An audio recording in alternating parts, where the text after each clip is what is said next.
Los Angeles Lakers agresibo nang makuha si Walker Kessler.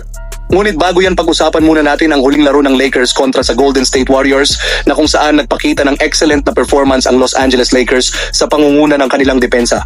Bagamat hindi naglaro si Rui Hachimura, naging standout si Dorian Finney-Smith na bahagi ng starting five sa loob ng 26 minutes of playing time.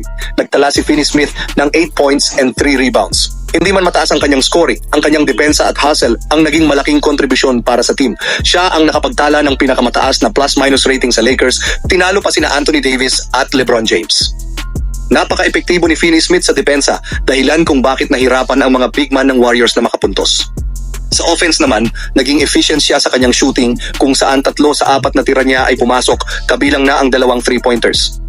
Dahil dito, marami ang naniniwala na si Finney-Smith ay maaaring maging mahalagang piraso ng Lakers moving forward. Ang kanyang kombinasyon kay Jared Vanderbilt sa depensa ay isang secret weapon ng Lakers dahil sa kanilang kakayahang kontrolin ang laro sa defensive end.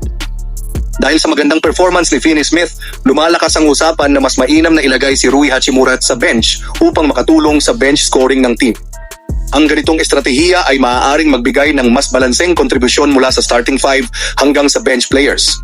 Samantala, sa kabila ng panalong ito, patuloy ang Los Angeles Lakers sa kanilang pagsisikap na palakasin ang lineup.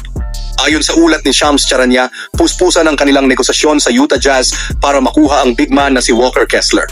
Sa kasalukuyan, mataas pa rin ang hinihinging kapalit ng Jazz, kabilang ang multiple first-round picks o promising young players.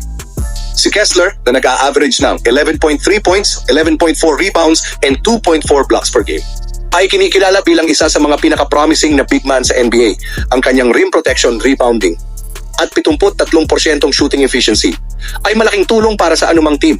Bukod dito, abot kaya ang kanyang rookie scale contract kaya't malaki ang interest ng Lakers sa kanya. Kung makukuha ng Lakers si Kessler, magbibigay ito ng pagkakataon kay Anthony Davis na bumalik sa kanyang natural na posisyon bilang power forward tulad noong 2019 to 2020 NBA season. Nangkaman niya sina JaVale McGee at Dwight Howard. Gayunpaman, nananatili ang hamon na kumbinsihin ang Utah Jazz na pakawalan ang kanilang mahalagang asset.